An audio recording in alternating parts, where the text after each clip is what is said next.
Hello YouTube family, welcome to or welcome back to my channel. If this is your first time here, my name is Sharita and welcome. And in today's video, we are diving into some truly unique fragrances. Are you tired of smelling like everyone else? Okay, your girl has got you covered because I feel like this is a collection of scents that we don't see people duping them. I don't have anything in my collection like them. They are gorgeous, some of them delicious, and I just think that if you are in the market for something that is truly unique, you really do need to explore some of these fragrances. All right, and without further ado, let's go ahead and jump right into today's video. All right, you guys, before we start, as always, make sure that you are subscribed to the channel and make sure you give it a big thumbs up if you find any value in the content along the way. So the first one I want to talk about is so unique, it's so beautiful, it's jasmine, it's honey, but the way that it is carried out, like, who thought of this concoction? I don't know, but Moon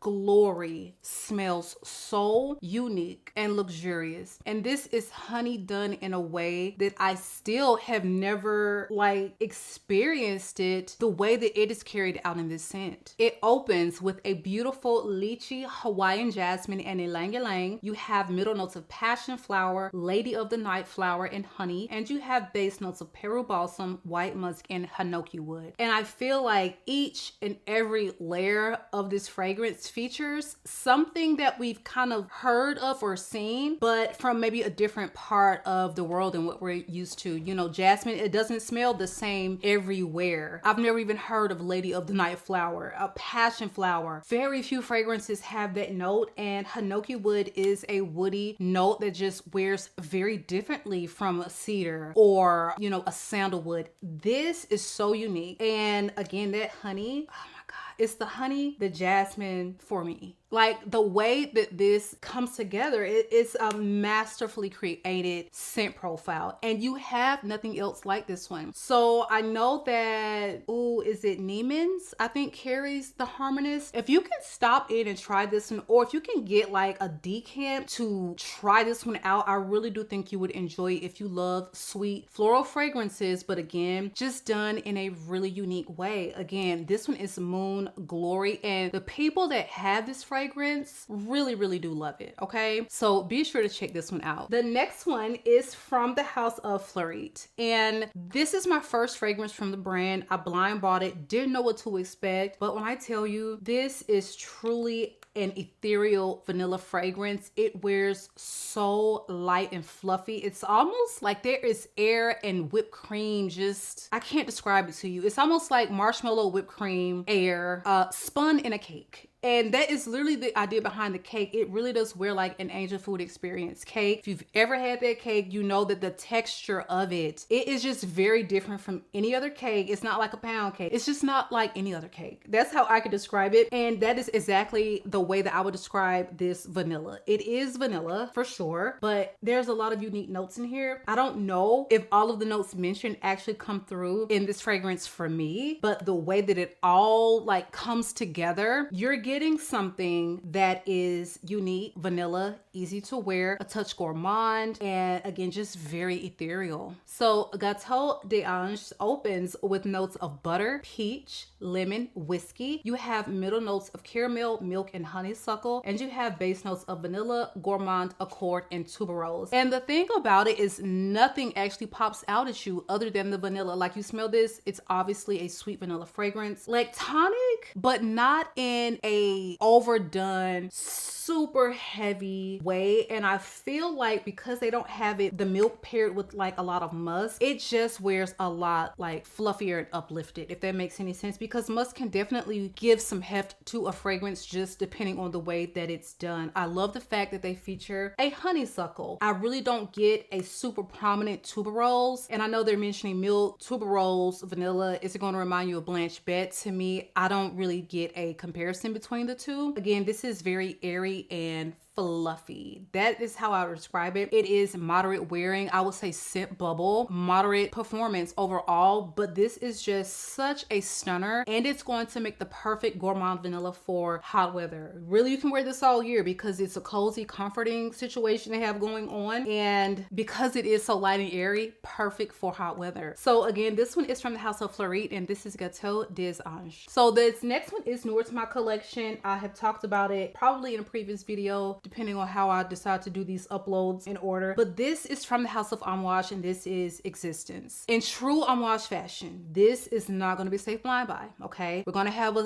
subset of people that hate this fragrance, okay? I'm telling you right now, aldehydes, frankincense. We already sound polarizing now, don't we? Okay? But this is so unique because I don't know where he got this idea to pair frankincense and aldehydes. And this wears very layered. It wears very unique. And I've never smelled anything like this. At the same time, I feel like this is going to be an easy wear for me. I feel like this is going to be perfect for this time of year. But there is something, just everything is just a juxtaposition of notes that is so hard for me to put this fragrance into words. But I love the way this wears. This takes you on a journey. It is not linear in any way. It opens with a very, very bright, like aldehyde experience. You are seeing the sun come out and reveal itself from the clouds with those aldehydes. Very solar, very like bright. Aldehydes to the T, powdery, okay? And a lot of people just find aldehydes to wear very mature. So again, not to say blind buy, do you love aldehydes? If you check yes, you can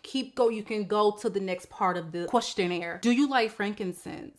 If you check yes, you can continue on. If you check no in any of those two boxes, please save yourself the heartache, the coins. And this was a surprise love for me because when I saw the notes, I was like, okay, I don't know how this is gonna work out for me. Nothing is screaming at me that I will love this like guidance. When I saw the notes, I was like, oh, throw it in the bag, okay? This one, I was like, throw it in the bag, but we don't know what's gonna happen. We're gonna see. You can always hawk it on Macari. That is my mindset when I make these really expensive blind buys and purchases. And I mean, there is a certain privilege to having a channel because it's like, okay, I don't like it. I'm gonna go ahead and put it on Macari.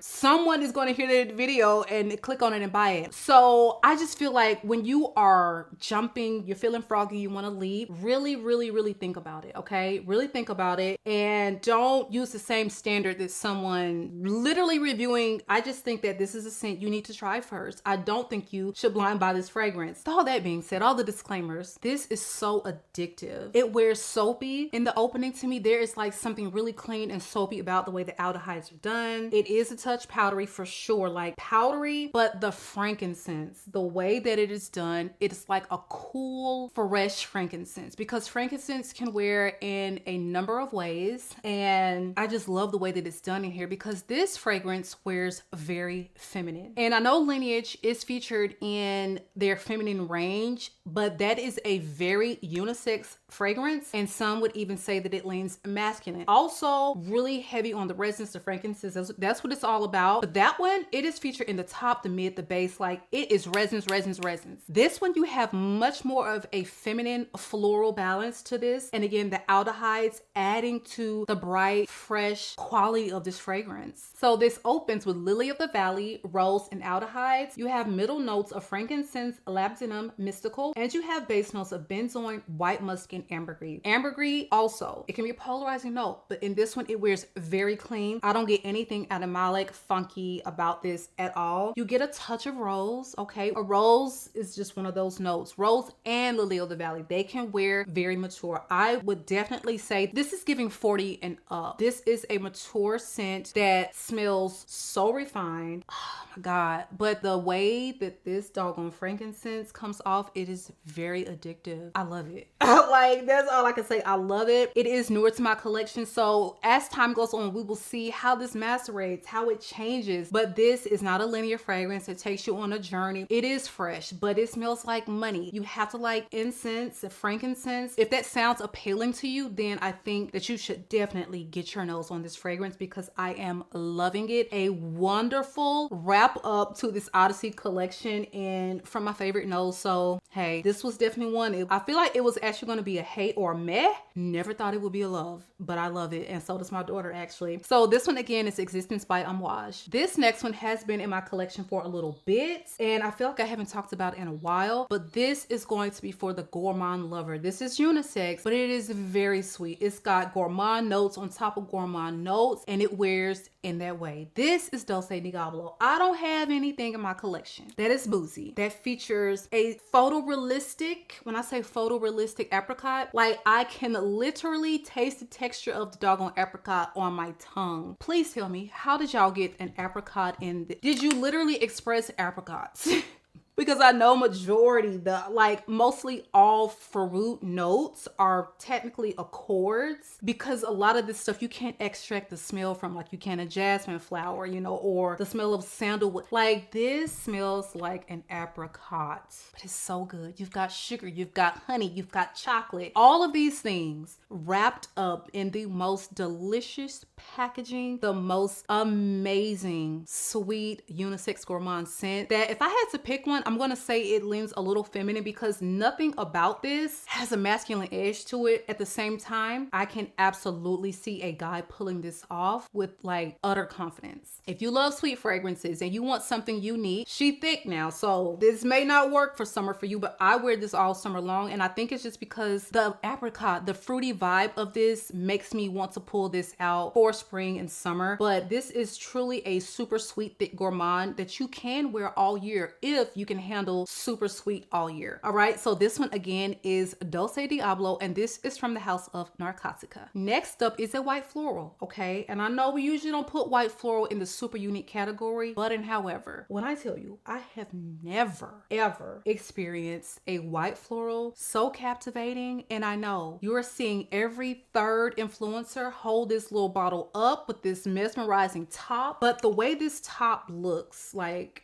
how it smells, unique, white, classy, and just like I was awestruck, gobsmacked when I smelled Ave Maria for the first time, and I just thought it was gonna smell a little run-of-the-mill, clean, pretty white floral gardenia. Like I wasn't expecting to love this the way that I do. And it's one thing for you to see influencers, oh, everyone's talking about the fragrance, but what is there a consensus? Like, is everyone on the team? Yes, everyone is raving about this and saying things that you typically don't see a lot of us say. Like, when is the last time you saw me hold up a gardenia like white floral fragrance and just I'm speechless? Like, I got Bacciami in my collection this year, love it, but baby, this thing wears with such a unique quality. I cannot describe it to you. You just have to get your nose in. You just got to get a sample. So Ave Maria is a dewy gardenia, and when I tell you, they really mean dewy gardenia. But however, it is coupled with these really sexy like notes. Merlot, I don't necessarily get something dark and red. This wears like a white wine, but wine nonetheless. It features a Napa leather. Don't think normal leather suede. Don't think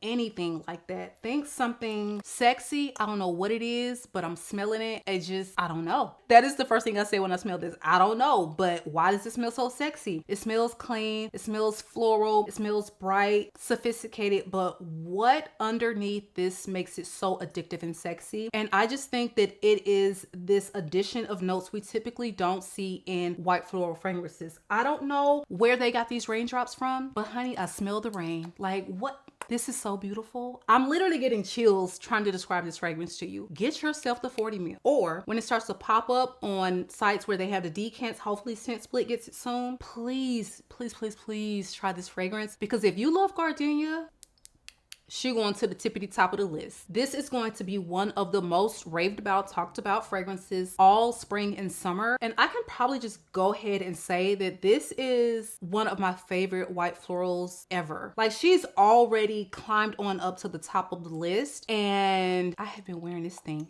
out. She has amazing performance. She lasts all day, and I wore this layered, y'all, layered with Valet Exclusive to my best friend's wedding over the weekend. When I tell you, I walked into the hotel and the ladies at the counter, because I didn't know where to go. Ma'am, what in the, pay me a compliment right off the bat. Went to this reception, hugging people. What do you have on? Oh my God, you smell good. Sharita, you smell so... Everyone is going to come. If you have both of these fragrances, you need to layer them together. Regal. You're going to smell like a regal white floral goddess, okay? And this is a white floral that's not going to be too sharp, headache inducing, like none of that. Perfection. This is a 10 out of 10. I'm telling you, people are raving about it for a reason. I have spent so much time on this fragrance. Okay, Ave Maria from the House of Beau. Get it in your life. Last but certainly not least is one that, I mean, when I first smelled it, I was just like, okay, I don't have anything like this. This is so beautiful. This is vanilla done in a very different way, and one of the most beautiful, unique rice vanilla fragrances in my collection. It's just me saying that, rice vanilla. Girl, you don't have anything else like this. This is so beautiful. This is done in collaboration with one of my favorite fragrance girlies, Chris from the Perfumes, and this is her creation that she's done with Navitus. And the older this gets, the more it ages, the vanilla really, really, really sweetens up. It wears a little richer, but this is not going to be one of those super sweet, traditional gourmand fragrances. This is going to wear a little fresh but creamy vanilla and quite woody because it's got the sandalwood. If you do not follow my girl Chris at the Perfumeness, first of all, get your life, visit her channel, dive into her content, subscribe. If you spend any amount of time on her channel, you're gonna know that her love in perfumery, though she has very varied taste, she loves a good sandalwood, she loves a good vanilla, and she loves a rice note. And I think that was like her, we're not going to compromise on this. I want a rice fragrance, okay? And she really did a beautiful job with this scent. Like, nobody is smelling like you. You can wear this anywhere. You can wear this dressed up, dressed down. It's gonna work at work. You can wear it to church. And I just think it smells so unique because you have buttermilk in here, but it does not wear sour. It is not going to overtake the scent. It's not going to be odd. You definitely get something very steamed rice, okay? It wears a little lactonic, but this is going to be savory sweets. And I love a savory sweet moment, like I said, because as this ages, the vanilla really does start to develop and sweeten up. You get a touch of coconut. It's balmy. This is just such a gorgeous fragrance, and my hats off to you, girl, for creating this one because I don't have anything quite like it in my collection, and this is just a stunning vanilla fragrance. So the notes for Vanilla Eclat feature rice in the top along with some bergamot and coconut. You have middle notes of buttermilk, caramel, spices, and cinnamon, and you have base notes of sandalwood, guaiac, amber, and vanilla. And I do like the fact that the cinnamon, the spices are done very mildly, okay? Very mildly. They don't jump out at you. They're just there lending to the beautiful complexity of this fragrance, all right? So get yourself a sample of this. They should have samples at Scent Split. They've added a lot of Navitus to their little repertoire. So start it with your 5 ml. If you love it, I would say go ahead and get you a bottle, and you can always save when you shop Navitus. So check the description box below for those details, you guys. But that is it for me. These are some really fabulous, unique fragrances that I think will actually wear quite beautifully for this time of year. We're in that little section of hot, cold, what are we doing? So I just find that these will work beautifully. And that's it for me, you guys. Again, be sure that you are subscribed. I love you all, and I will catch you guys on the next one.